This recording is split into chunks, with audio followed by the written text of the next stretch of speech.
Bismillahirrahmanirrahim.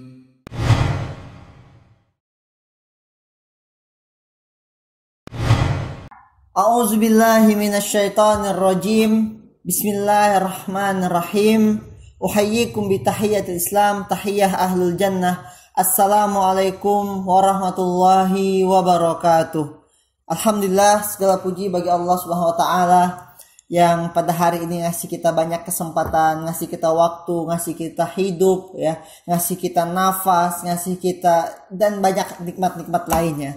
Tadi pagi saya baru nonton dari Gen Halilintar ya kalau tidak salah. Jadi Ibu Lenggogeni gitu ya, kalau di akun Ibu Lenggogeni ini dia sedang ngasih surprise buat ayahanda tercintanya yang katanya lagi sedang tidak terlalu mendengar gitu, maksudnya ada gangguan di telinga. Itu aja untuk satu nikmat telinga pas beli alat bantu pendengaran itu si ibunya Pak Gen Halilintar ini mengeluarkan uang 80 juta rupiah untuk alat bantu pendengaran gitu. Nah, abang kakak kebayang ya, kalau seandainya kita ngitung nikmat Allah baru telinga saja itu 80 juta gitu. Belum mata, belum hidung, bisa nafas gitu. Kebayang nggak kalau kita lagi nggak bisa nafas kita harus beli oksigen gitu ya. Itu satu tabung berapa ya kan? Belum hati, belum jantung. Misalnya kalau jantungnya harus pakai ring, satu ring juga kisarannya kalau nggak salah 50 apa 60, saya juga kurang tahu ya, tapi kisarannya begitu gitu. Masya Allah, betapa mahalnya nikmat Allah gitu ya.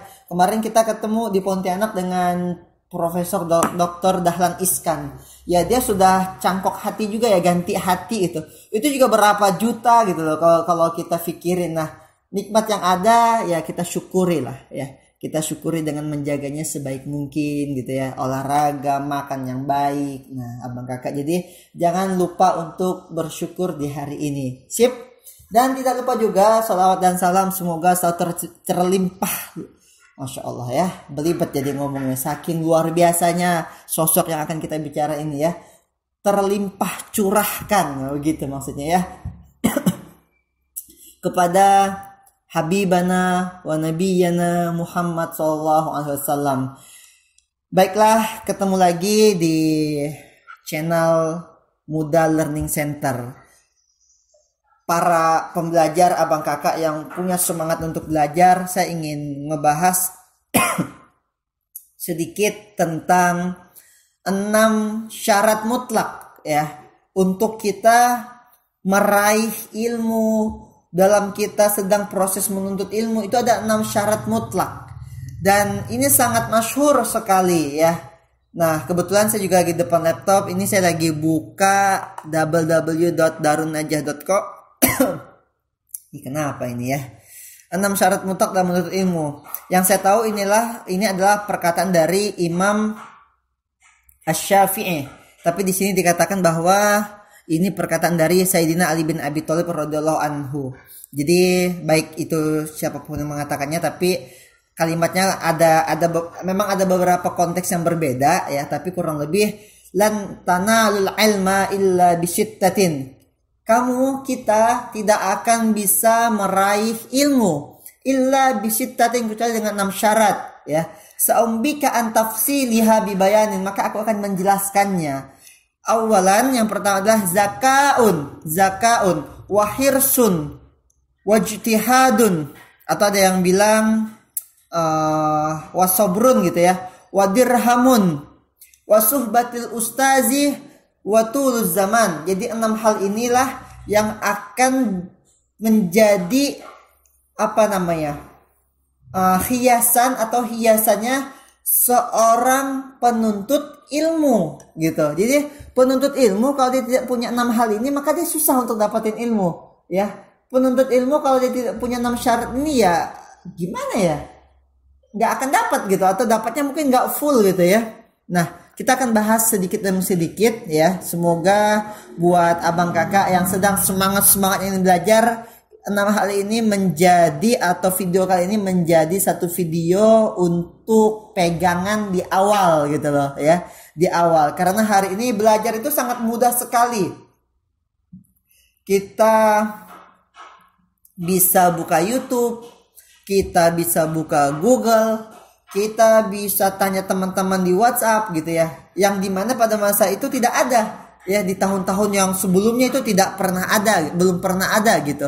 Nah, tapi begini, yang saya cuma ingin saya sampaikan juga bahwa antara kita menuntut ilmu di dunia internet gitu, baik Google, YouTube ataupun lain macamnya, itu tidak akan bisa menggantikan posisi seorang guru. Kita langsung tatap muka beliau, kita langsung ketemu dengan beliau, kita langsung lutut ketemu lutut dengan beliau. Sebagaimana juga di hadis kedua Arba'in An-Nawawiyah dikatakan bahwa Nabi Jibril alaihissalam itu menghadap kepada Nabi SAW. Coba ya, saya sambil di depan laptop ini kita cek ya. Hadis Arba'in nomor 2. Ini ada bagaimana kita adab dalam menuntut ilmu. Jauh sebelum kita ngomongin tentang syarat mutlaknya, kita bahas dulu tentang adab menuntut ilmu. Karena hari ini banyak orang yang saya mah cukuplah nuntut ilmunya lewat streaming YouTube gitu. Ya itu nggak apa-apa. Itu juga bagian dari pahala. Tapi saya pengen bilang bahwa tidak bisa menggantikan posisi bagaimana seseorang bertalaki langsung, seseorang itu ketemu langsung, itu tidak bisa digantikan gitu loh. Bagaimana juga di hadis Arba'in nomor 2 ya, ini dari www.radioroja.com. Hadis Arba'in kedua, pengertian Islam, iman dan ihsan. Hadisnya saya langsung artinya saja ya, atau langsung juga pakai bahasa Arabnya boleh.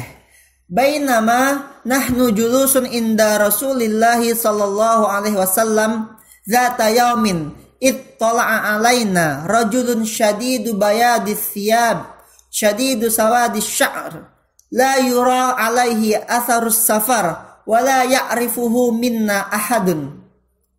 Nanti di akhir akan saya artikan. Hatta jalasa ilan nabiyyi sallallahu alaihi wasallam fa asnada rukbatayhi ila rukbatayhi wa wada'a kaffaihi ala fakhidhaihi wa qala ya Muhammad. Siapa yang berkata ini? Waqala Jibril alaihissalam berkata kepada Nabi Muhammad SAW. Waqala ya Muhammad akhbirni anil Islam, beritahu aku tentang Islam. Faqala Rasulullah sallallahu alaihi wasallam al-Islamu an tashhada an la ilaha illallah wa anna Muhammadar Rasulullah wa tuqimas shalah wa tu'tiyaz zakah wa tasuma Ramadan wa tahujjal baita in istata'ta ilaihi sabila. Qala sadaqta. Fa'ajibna lahu yas'aluhu wa yusaddiquh. Qala fa akhbirni anil iman. Qala an billahi wa malaikatihi wa kutubihi wa rusulihi wal yaumil akhir wa tu'mina bil qadri khairihi wa syarrihi. Qala sadaqta. Qala fa akhbirni anil ihsan. Qala an ta'budallaha ka'annaka tarah fa illam takun tarah fa innahu yarak. Qala fa akhbirni anis sa'ah. Qala mal mas'ulu anha bi'a'lama minas sa'il. Qala fa akhbirni an amaratiha. Qala an talidal amatu rabbataha wa antaral hufatal uratal alata ri'a asya'i yatatawaluna fil bunyan. Summa talaqa falabithu maliya. Summa qala ya Umar atadri manis sa'il. Allahu wa rasuluhu a'lam. Qala fa innahu Jibril atakum yu'allimukum dinakum. Rawahu Muslim. Kita akan bacakan artinya. Pasti dari tadi bilang aduh panjang banget ya hadisnya. Nggak apa-apa ya. Jadi ini bagian dari dinul Islam. Suatu ketika kami para sahabat duduk di dekat Rasulullah Sallallahu Alaihi Wasallam. Sallu ala Nabi. Tiba-tiba muncul kepada kami seorang lelaki mengenakan pakaian yang sangat putih dan rambutnya amat hitam. Lihat, pakaiannya putih, rambutnya amat hitam. Kalau kita secara sepintas membaca ini, maka kita bisa mengartikannya bahwa saat kita akan datang kepada seseorang, maka pastikan baju kita bersih, baju kita wangi. Nah itu sepintasnya ya, kita tidak sedang mentafsirkan hadis ini atau membahas hadis ini, tapi saya ingin sekilas maknanya saja ya. Kita bisa mengartikan bahwa saat kita ingin datang ke majelis ilmu, bertatap wajah, tidak hanya majelis ilmu sebenarnya, bertemu dengan orang lain pun, kita harus rapi pakaiannya, bersih pakaiannya, kalau bisa sedikit parfum begitu loh. ya. Jangan datang masih bau jigong gitu ya, mohon maaf ya. Masih bau jigong, masih bau keringat gitu. Itu kan mengganggu gitu. Nah, lalu rambutnya amat hitam, berarti perhatikan rambutnya. Kalau sekarang ada pomade, ada minyak rambut, ada yang lain-lain, perhatikan rambutnya. Tidak terlihat padanya tanda-tanda bekas perjalanan. Artinya ini orang dekat sepertinya gitu, karena tidak terlihat tanda-tanda perjalanan. Dan tak ada seorang pun di antara kami yang mengenalnya. Tapi tidak ada yang kenal. Para sahabat tidak mengenal orang ini yang datang kepada Nabi Muhammad SAW. Ia segera duduk di hadapan Nabi Muhammad SAW. Perhatikan ini yang paling penting nih. Setelah ini paling penting. Lihat ya. Orang ini duduk di hadapan Nabi Muhammad SAW. Lalu lututnya disandarkan kepada lutut Nabi Muhammad SAW dan meletakkan kedua tangannya di atas kedua paha Nabi Muhammad SAW. Lihat kalimatnya, lutut ketemu lutut. Itu saya bilang bahwa walaupun kita belajarnya online hari ini sudah sangat borderless ya, tidak ada batasan lagi. Saya cuma pengen bilang bahwa tetap itu tidak akan bisa menggantikan posisi seorang guru. Posisi bagaimana kita bertalaki langsung, posisi bagaimana kita lutut ketemu lutut, bisa cium tangannya guru begitu ya, itu tidak akan pernah menggantikan itu. Jadi seandainya dimanapun Anda berada, di sana ada guru, ada ustadz, ada ulama, datangi, lutut ketemu lutut, bisa cium tangan ya. Tidak bisa bilang saya mah cukup dengan nonton videonya saja, saya mah cukup dengan streaming saja. Tidak ya, kita lanjutin ya. Tapi poin pentingnya tadi, lutut ketemu lutut, itu dia poin pentingnya. Tapi nggak apa-apa, sekalian saja kita bacakan hadis ini ya. Tadi sampai mana? Kemudian yang berkata adalah orang yang baru datang, ya Muhammad, wahai Muhammad, akhbirni anil Islam, beritahukan kepadaku tentang Islam. Rasulullah SAW menjawab, Islam adalah engkau bersaksi tidak ada yang berhak untuk diibadahi dengan benar melainkan hanya Allah Subhanahu wa taala. Tauhid. Oke? Tidak ada yang kita jadikan sesembahan kita. Kalau ini bahasanya agak panjang ya. Karena banyak hari ini memang orang hanya menyembah Allah, betul. Maksud saya dia sholat, ya begitu ya. Dia Islam agamanya, ya benar gitu. Cuman kadang tanpa disadari dia menuhankan, tanda kutip. Dia menuhankan, atau ada orang-orang yang tanda kutip menuhankan kerja kerasnya. Menuhankan, saya mah punya orang dalam. Menuhankan harta yang banyak, tenang, harta saya banyak gitu ya. Menuhankan S2-nya, S3-nya, saya mah doktor, profesor, jenderal, menuhankan jabatannya gitu. Hati-hati ya. Dalam artian begini, bagaimana juga kalau kita sedikit ke belakang, ketika saat Korun itu ditanya dari mana harta kekayaannya, kurang lebih Korun menjawab, ini adalah hasil kerja kerasku, ini adalah hasil kerja cerdasku, ya kurang lebih begitu ya jawaban Korun gitu. Nah, apa yang terjadi setelah itu? Yang terjadi setelah itu adalah Korun Allah tenggelamkan.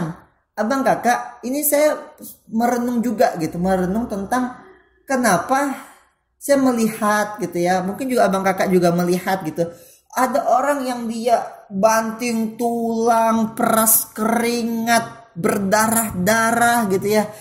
Tapi kalaupun dia dapat suksesnya ya ala kadarnya segitu aja gitu. Atau kadang bahkan dapat sukses, gak lama kemudian nanti ada yang lain gitu yang harus uangnya keluar gitu ya. Karena kadang ya kerja kerasnya jadi Tuhan gitu. Ya sama kan kurang lebih kayak kita begini. Kalau ditanya, hebat ya kamu. Oh gimana kalau nggak hebat, karena saya S2 gitu. Ya kurang lebih Tuhannya tanda kutip nih, mohon maaf ya. Tuhannya jadi kerja keras gitu. Tuhannya jadi kecerdasannya dia gitu. Tidak ada Allah di dalamnya. Ya Korun juga begitu kan, ketika ditanya dari mana? Kerja keras, kerja cerdas gitu.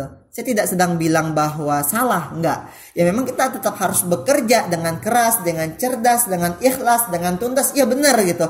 Tapi yang pengen saya bilang bahwa yang bisa bikin kita kerja keras, yang bisa bikin kita kerja cerdas, kerja tuntas, kerja ikhlas itu siapa? Allah kan? Kenapa tidak kita bilang Alhamdulillah? Di awal yang kalimat-kalimat pujian kepada Allah, yang itulah berarti kita menyandarkan kerja keras kita, menyandarkan kerja cerdas kita, menyandarkan kerja tuntas kita ya, dan yang lainnya itu kepada Allah gitu. Jangan sampai ketika ada bahasa, wah gue kerja keras, itu jadi kayak satu kesombongan timbul, karena sifatnya sombong itu dari hati ya. Kita nggak bisa bedain gitu. Begitulah ya. Lembut sekali dia tiba-tiba muncul gitu dari hati kita ya. Ya kadang-kadang kita kayak wah gitu.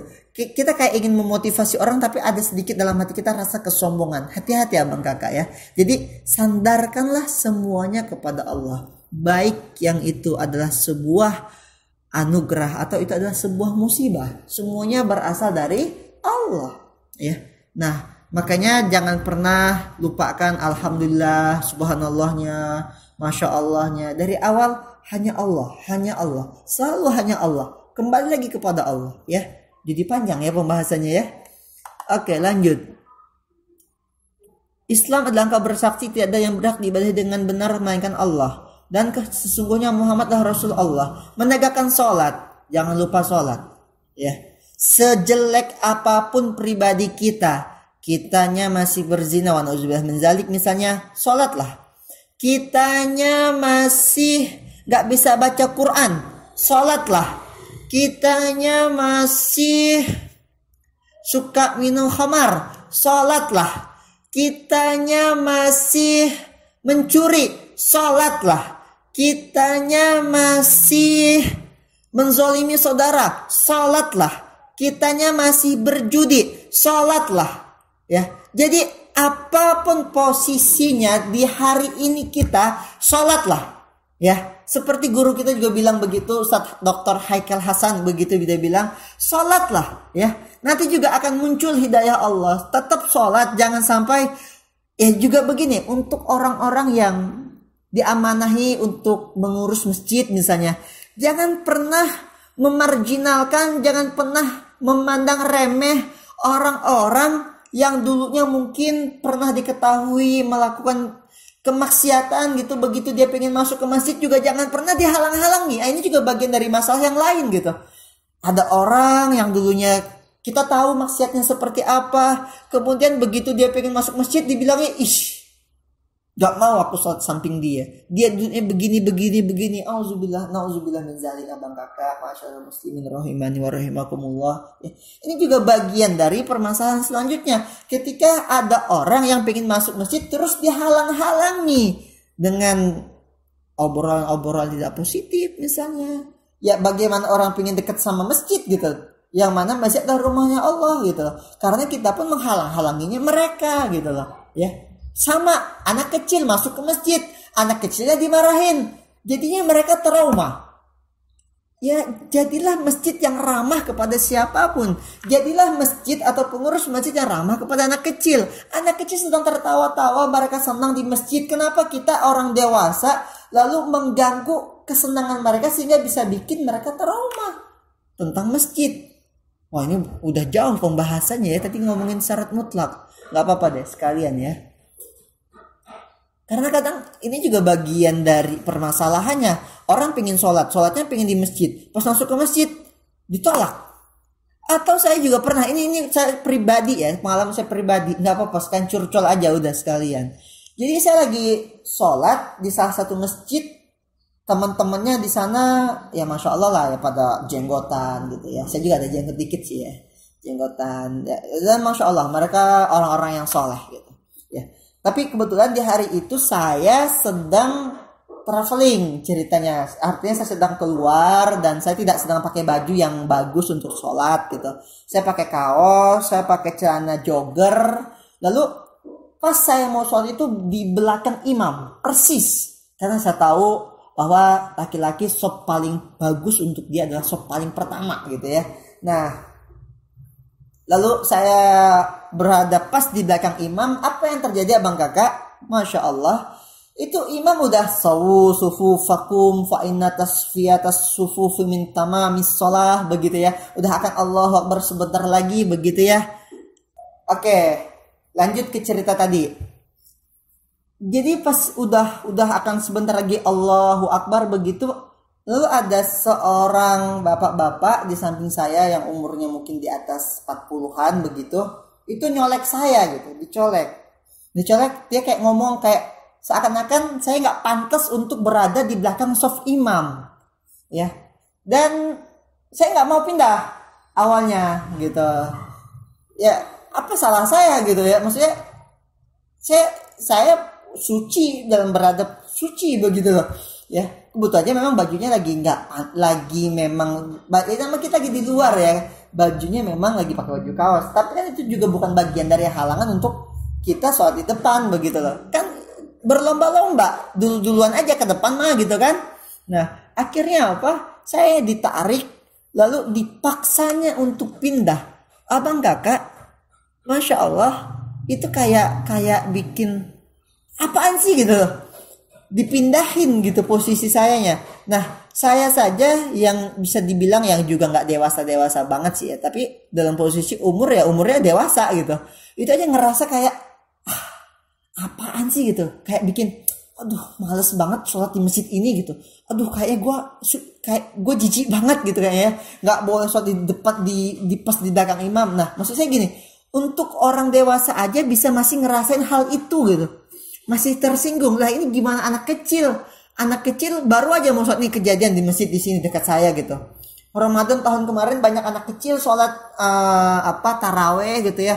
Kemudian apa terjadi? Itu ibu-ibu sama bapak-bapak marahin anak-anak, disuruh sholat ke belakang gitu. Tapi saya tahu persis, masya Allah, karena saya juga dekat di sini masjidnya. Saya tahu persis orang yang marahin itu anak juga nggak sholat setelah taraweh.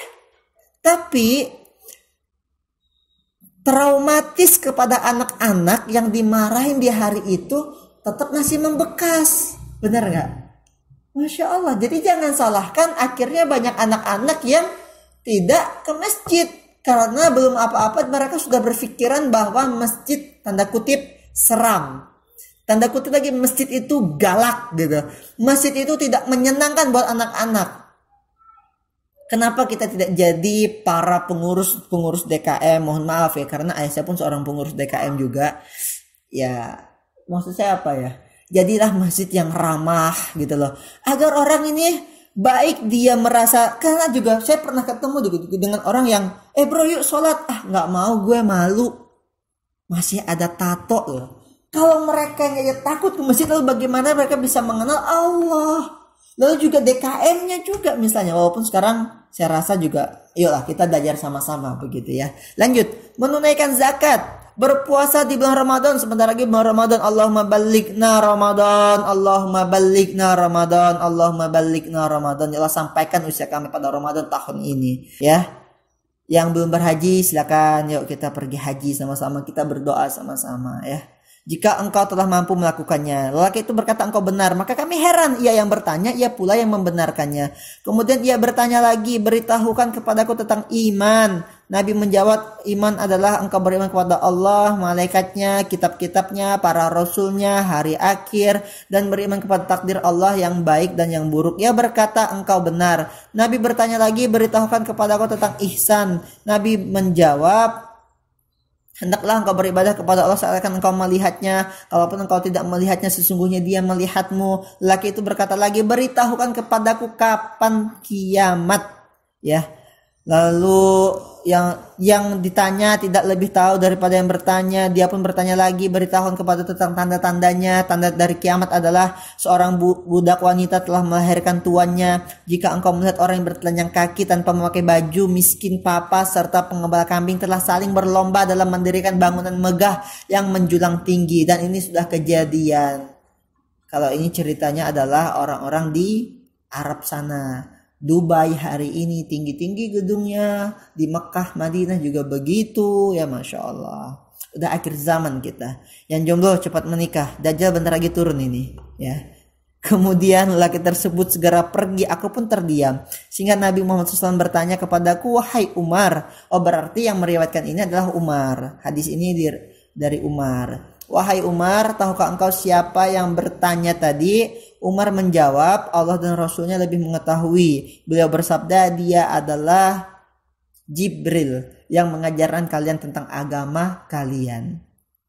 Bahwa poinnya adalah kalau kita ingin belajar, maka lututnya disandarkan pada lutut Nabi Muhammad SAW. Jadi lutut ketemu lutut. Wah, Masya Allah ya. Ini baru pembahasan prolog saja dari pembahasan 6 syarat mutlak dalam menuntut ilmu. Ya, nggak apa-apa. Tadi kita udah kemana-mana larinya. Sekarang kita akan lanjutkan lagi. Yang pertama, syarat dalam menuntut ilmu adalah zakaun, cerdas. Kecerdasan ini bisa digolongkan menjadi 2 bagian, yaitu pertama kecerdasan diberi oleh Allah dengan berupa kemudahan dalam memahami pelajaran dan sangat mudah dalam menghafal apa yang diberi oleh orang lain, dan dia mempunyai hafalan yang kuat. Kedua, kecerdasan didapat dengan usaha yang keras, dengan rajin belajar dan giat menghafal. Jadi ada bahasanya, lebih bagus yang mana, orang yang cerdas atau orang yang tekun? Ya bagus dua-duanya, dia cerdas, dia tekun ya gitu ya. Tapi kalau dibandingin bahwa orang yang tekun itu lebih baik sebenarnya dibanding orang yang cerdas.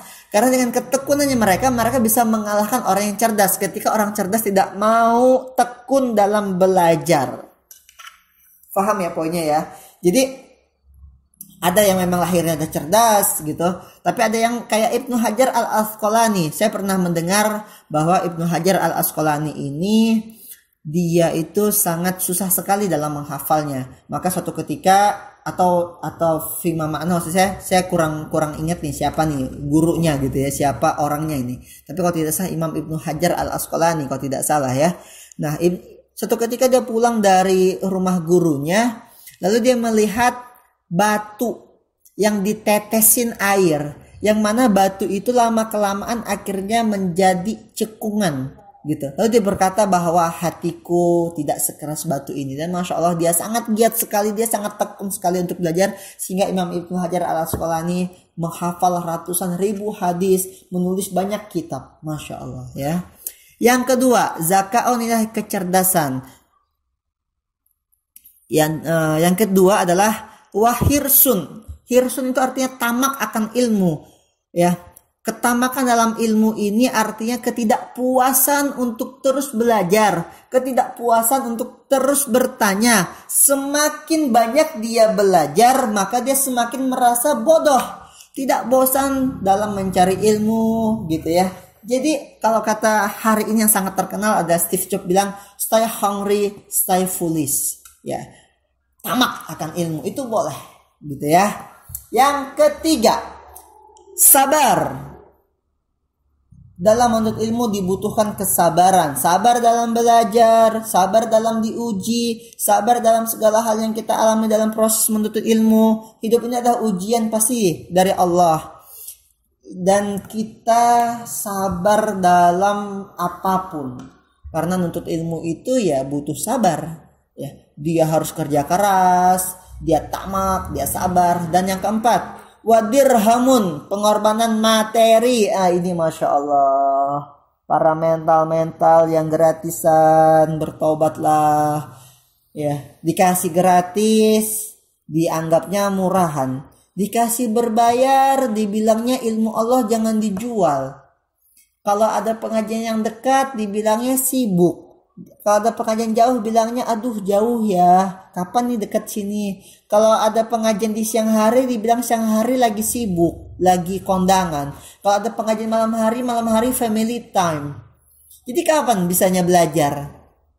Kapan kita pengen ngorbanin sedikit waktu kita, pengorbanan materi kita, pengorbanan ya begitulah ya. Dan saya percaya abang kakak yang Allah rahmati bahwa pengorbanan itu ya bukan hanya waktu, bukan hanya tenaga gitu loh, tapi juga bagian dari materi. Jadi jangan pelit untuk mengeluarkan sebagian dari harta kita dalam hal edukasi. Karena apa yang kita tanam untuk otak kita juga butuh makan ya, makannya dengan ilmu gitu ya. Perut kita makan, makannya dengan nasi gitu.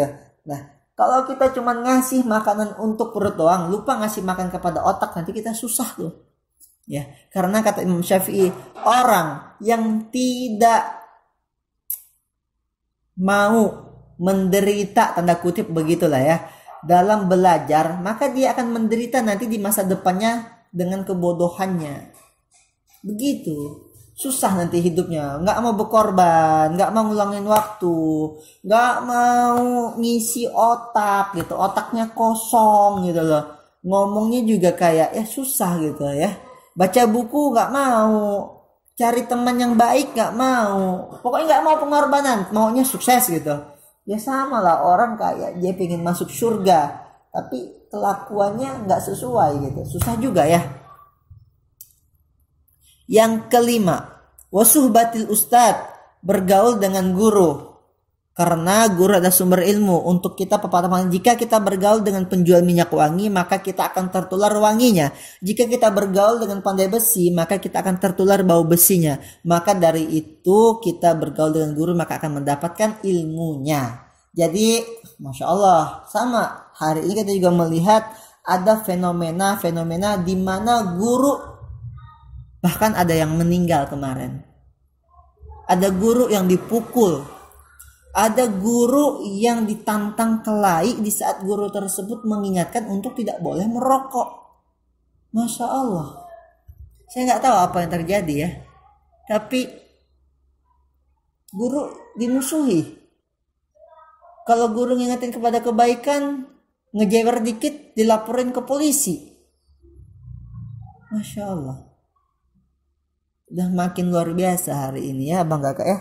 Tapi jangan pesimis bahwa harapan itu tetap masih ada ya. Maka untuk ibu bapak juga yang punya anak di sana, pendidikan agama itu segala-galanya. Karena begitu nanti kita meninggal dunia, siapa yang akan sholatin kita? Kalau anak kita nggak tahu cara sholat mayit. Siapa yang akan mungkin bacakan kita Yasin kalau anak kita nggak pernah kita didik untuk membaca Al-Quran atau ngirimin Al-Fatihah? Masya Allah. Kita selalu pikirnya adalah dunia. Anak harus S1, S2, S3 gitu ya. SD, SMP, SMA yang terbaik gitu ya. Tapi kita nggak pernah mikirin tentang ya nanti kalau kita meninggal siapa yang akan menyolatin kita gitu loh. Ya, kalau anak kita aja nggak pernah belajar tentang agama. Pelajaran agama kalau tidak salah hari ini cuma 2 jam dalam sepekan. Cukup nggak? Ya nggak cukup. Itulah banyak yang harus kita rombak dari pendidikan kita di hari ini. Tapi yang pasti anak harus tahu agama dan ibu bapaknya lah yang mengajarkannya. Ya, sip ya. Yang keenam, watuluz zaman, waktu yang panjang. Nah, jadi tidak ada yang instan, apapun itu. Termasuk dalam belajar. Maka saya akan coba ulangi lagi 6 syarat dalam menuntut ilmu. 1, kecerdasan. Ya, cerdas bisa dapat 2, memang dari Allah langsung kasih dia emang cerdas. Yang kedua, atau dia punya gen kecerdasan. Atau yang kedua, dia rajin belajar dan giat menghafal gitu ya. Yang kedua, hirsun, tamak akan ilmu. Stay hungry, stay foolish, kata si Steve Jobs ya. Yang ketiga, sabar. Yang keempat, biaya. Ada pengorbanan materi, pengorbanan waktu, pengorbanan tenaga, pengorbanan bensin. Yang kelima, bergaul dengan guru, adab dengan guru gitu maksudnya. Yang keenam, waktu yang panjang. Jadi abang kakak, di hari ini kita bahas tentang 6 syarat mutlak dalam menuntut ilmu. Dan insya Allah bermanfaat buat kita semua. Ini saya sumbernya dari www.darunnajah.com 6 syarat mutlak dalam menuntut ilmu ya. Terima kasih banyak untuk website ini yang tadi sebelumnya yang hadis arba'in itu dari radioroja.com. Jadi terima kasih juga, semoga bisa diambil yang baiknya, buang yang buruknya. Segala kebaikan itu berasal dari Allah. Dan abang kakak, tugas kita adalah tugas untuk menjadi hamba. Wa ma khalaqtul jinna wal insa illa liya'budun. Jadi waktu itu adalah ibadah. Jadi pergunakan waktu kita dengan sebaik-baiknya, dengan belajar terus menerus sampai akhir hayat ya. Terima kasih. Sampai ketemu lagi di video selanjutnya. Jangan lupa untuk like, comment, share, juga subscribe. Dan tekan tombol loncengnya ya. karena kita akan banyak video-video selanjutnya. Terima kasih. Saya Ihsan Septiadi, juga teman-teman ada Syafrizal, ada Ijal di sini, ada Andri di sini juga mengucapkan atau undur diri. Terima kasih banyak. Assalamualaikum warahmatullahi wabarakatuh.